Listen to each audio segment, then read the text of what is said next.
Olá, senhoras e senhores, tudo bem? Hoje eu vim aqui para gravar a segunda parte do nosso vídeo sobre Supply and Demand Trading. Se você não assistiu a primeira, volta lá, assiste aquele primeiro vídeo, vem aqui que eu vou comentar outros conceitos e a gente vai entrar um pouco mais a fundo nessa metodologia. Então vamos lá!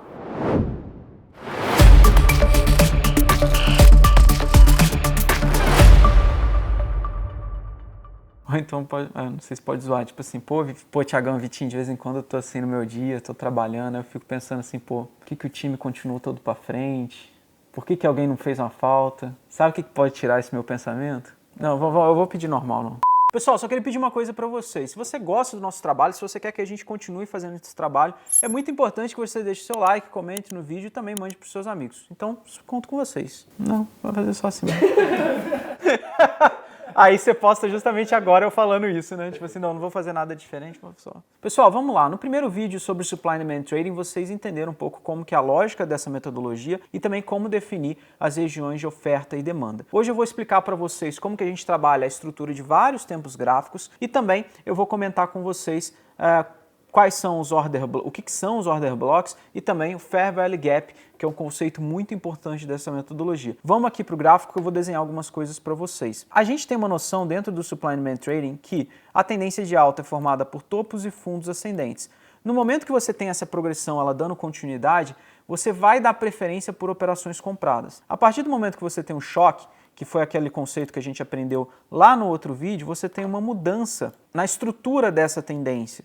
Né? E você tem até o que algumas pessoas falam que é uma mudança no order flow, no fluxo de ordem, que o mercado passa de comprado para vendido. E aí você acompanha então a formação de topos e fundos descendentes, até que um momento, né, que aconteça o próximo choque, ou seja, você tem um rompimento de topo e o mercado passa de um direcional comprado para um direcional vendido. Beleza? Essa aí foi a estrutura que a gente aprendeu naquele vídeo anterior. Aqui eu quero falar alguns detalhes com vocês. Muita gente me perguntou, né, todo fundo ali a gente vai sempre considerar um choque? Um conceito que eu acho que é importante trazer para vocês. Os choques, eles acontecem em um fundo que foi responsável pelo rompimento de uma máxima, pela formação de um pivô, igual eu estou mostrando aqui para vocês. Então, por exemplo, por que isso aqui eu considero um choque? Porque logo depois da formação desse fundo, a gente tem o rompimento de um topo anterior. Então, por isso aqui eu considero como um choque. Digamos que assim, quando a gente está trabalhando no Supply and Demand Trading, por exemplo, esse topo que eu estou querendo trazer para vocês, ele só é de fato confirmado como um topo relevante depois que você tem um rompimento de fundo. Até aí é algo bem clássico, bem da análise técnica clássica, mas que o Supply and Demand Trading traz para a gente de novo e é muito importante que a gente lembra desse tipo de... A gente lembra de como que a gente deve prestar atenção sempre nessa estrutura de topos e fundos ascendentes. Então, vamos trazer uma coisinha aqui que aí é bem interessante. Dentro do Supply and Demand Trading, imagina que você tem esse movimento aqui de tendência, um movimento de tendência grande, e aí você tem o preço fazendo isso aqui, tá? Então ganhamos essa região de topo anterior. Esse fundo aqui, ele passa a se tornar um choque, porque justamente ele é o fundo antes de você ter o rompimento de um topo relevante. Tá? Então você bota aqui que ele é o choque. Se eu tenho o mercado fazendo esse tipo de movimento, esses fundos aqui eles não são considerados choque. Por quê? Eles não foram responsáveis por nenhum rompimento de topo. Então, o que de fato mudaria a estrutura dessa tendência é o rompimento dessa região aqui. A partir do rompimento dessa região, que aí sim você pode falar que o mercado virou de comprado para vendido. Isso é um conceito que eu queria trazer para vocês, que no último vídeo a gente não falou, eu precisava explicar outras coisas antes, mas agora isso fica bem claro. Eu vou pedir para a Gabi colocar uma imagem na tela, que essa imagem ela vai detalhar mais essas estruturas de tendência. Então, por exemplo, aqui embaixo a gente tem o exemplo complexo. Né? Então você tem o mercado ele fazendo um movimento de impulsão e depois ele aciona um pivô de baixa. No momento que você rompe o primeiro topo, aí sim você tem um fundo mais alto confirmado. Você vê que o mercado faz um topo, faz correções mais profundas, forma uma região de fundo, mas que até então a gente não tem nenhum choque. Por quê? Esses fundos eles não são responsáveis por rompimentos de topos relevantes. A partir do momento que você rompe um topo, aí sim você tem um fundo mais alto que o anterior. Esse conceito é interessante trazer para vocês porque a ideia dos trades que eu vou trazer para vocês nos gráficos vai ser geralmente entrar a favor da estrutura da tendência maior. tá? Então isso é importante. Uma coisa que eu quero trazer para vocês, vamos falar o primeiro conceito novo aqui, que é o conceito de order block. Você tem vários autores comentando sobre várias coisas diferentes. Eu já comentei com vocês no vídeo anterior que a dificuldade dentro do Supply and Demand Trading é identificar quem de fato criou isso, quem inventou esse conceito, porque você tem várias pessoas falando conceitos muito parecidos. E, enfim, por exemplo, o ICT é um cara que ele disse que ele criou o Supply and Demand Trading, que é o do Inner Circle Trading. Mas, ao mesmo tempo, você vê outras pessoas usando uma definição diferente para Order Block. Eu tive que assistir vários e vários vídeos de várias pessoas diferentes para tentar sintetizar isso um pouco para vocês. Mas vamos lá, conceito de Order Block. O que é? O conceito de Order Block é o candle mais baixo, com fechamento de queda, e que tem um corpo maior antes de um movimento de impulso, um movimento forte nesse movimento de alta. Então tem aqui o exemplo para vocês. Você tem ali 3 candles no movimento de queda, você tem um candle grande na posição de venda e o candle seguinte rompe essa máxima com mínima mais alta que a anterior. Essa faixa desse candle de queda você pode usar então como order block. A ideia é que é o seguinte, ali a gente teve alguma execução muito grande de ordens que foi responsável por alterar esse movimento de baixa para alta. A ideia é que quando o preço testar essa região novamente, essa região pode atuar como um suporte. É interessante que esse order block aconteça próximo de uma região de suporte, para você, digamos que ele tem uma validade maior, ele tem uma força maior, mas em alguns momentos ele pode acontecer dentro de um movimento de continuação. É como se fosse uma barrinha ignorada dentro de um movimento de continuação. Você traça aquela barrinha ignorada e usa aquilo como uma entrada. Então vamos dar um exemplo aqui. Deixa eu olhar, vocês vão ver aqui no Supply and Demand Trading, a maioria dos exemplos são exemplos lá de fora.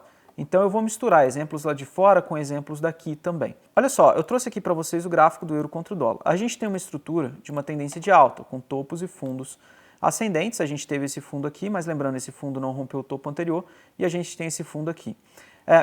Chamo bastante a atenção de vocês para esse candle aqui, tá?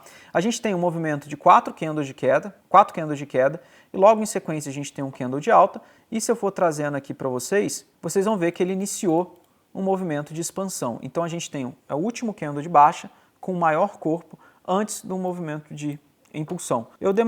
Para você, isso aqui a gente pode considerar um order block, tá? Então marcando de topo a fundo desse candle, qual que é a expectativa? Se a gente tem uma tendência de alta, você tem uma estrutura de tendência de alta, você vai esperar que o preço teste essa região e aquele mesmo bloco de ordens que foi executado, que ele seja executado novamente. Então trazendo aqui para vocês, a ideia é, por exemplo, o preço veio testar essa região, você teoricamente poderia colocar, por exemplo, uma ordem comprada com o stop abaixo do order block e buscando, por exemplo, a próxima região de liquidez, que me parece ser essa região do topo aqui. É o que eu falo, o Supply and Demand Trading ele tem uma relação risco-retorno muito interessante. Então aqui, por exemplo, a gente teria uma relação retorno de 1 para 4, né? Ou seja, você toma um stop de 1 e ganha 4. Então avançando o movimento, você vê que o trade seria acionado, passaria um pouquinho de calor ali, chegaria bem próximo do stop, mas depois você vê que o movimento ele deu uma continuidade e testou a região ali em cima, tá? Aqui no caso teria bem próximo do seu stop, mas depois o movimento deu continuidade. Então aqui é um exemplo de execução de uma execução de um order block. Deixa eu passar aqui para vocês no exemplo do Brasil. Vamos trazer o índice. Será que tem order blocks no índice? Acredito que sim. E aliás, eu estava até com alguns estudos aqui sobre o índice futuro. Deixa eu dar uma olhada. Agora eu vou trazer um segundo exemplo de order block para vocês. Aqui não é um order block que ele começou um movimento, mas sim que ele ocorreu durante um movimento. Lembra que eu falei? É como se fosse uma barra ignorada. Você tem um movimento de alta, você tem um candle de interrupção de tendência e depois você tem uma retomada de tendência. A ideia é que aquelas ordens que foram executadas, que moveram o preço para cima, elas sejam executadas novamente num próximo teste. Então, por exemplo, no caso do índice futuro, a gente tem um movimento de alta, você vê que o candle acelerou aqui pra caramba, a gente tem esse movimento de impulsão. Olha essa barrinha azul aqui, ou barrinha preta, você tem uma interrupção da tendência e depois você tem uma continuidade. Qual que é a ideia de trabalhar isso aqui como order block? Você identifica essa região, você identifica que primeiro, o índice, aqui a gente está num gráfico de 2 minutos, ele tem uma estrutura de alta, topos e fundos ascendentes. Fez um movimento de impulsão, deixou uma espécie de uma barra ignorada, um order block, deixou uma barra contrária ao movimento e depois deu continuidade. E a ideia, por exemplo, é que você deixaria apregoado uma ordem de compra no topo desse order block, ou mais ou menos ali no meio do order block, com um objetivo, por exemplo, de buscar o topo anterior. Se a gente for avançando candle a candle, você vai ver que muitas das vezes no Supply and Demand Trading, você tem um trade que ele basicamente ele chega muito próximo. Então, você vai, né, enfim, deixa a ordem apregoada ali dentro dessa região, acreditando que a gente pode continuar o movimento da estrutura da tendência, com objetivo, por exemplo, na próxima região de liquidez. Então, avançando os candles aqui, a gente vê que o preço, ele belisca o order block, então você seria executado ali no 104.950, logo ele já deixa um avanço, e aí o objetivo fica de acordo com o que você gosta de operar. Seja por uma relação risco-retorno, então quando der 1 para 3 eu vou sair, ou não, se eu vou sair no topo anterior, e é só arrastar aqui para ficar factível para vocês. Então a gente dando continuidade, você vê que o preço ele vai avançando e ele chega então no objetivo que seria esse topo anterior. E aí você teve um trade ali 1 para 3,5 mais ou menos. Esse aqui seria um caso no order block de continuidade de movimento. Lembrando, é um momento de interrupção que depois foi executada uma grande quantidade de ordens e você espera que essa região atue como um suporte. Óbvio, aqui eu estou trazendo os exemplos que eles de fato funcionaram, que eles fazem sentido. Eu tenho que primeiro explicar os order blocks, como eles funcionam de fato. Beleza? Então você viu qual que é o order block do movimento de início de tendência e o segundo exemplo que seria um order block de continuação. Pessoal, esse vídeo está ficando muito longo, então a gente vai dividir em duas partes. Espero que vocês tenham gostado, deixe seu like, comenta e compartilhe com seus amigos. Te espero na próxima parte.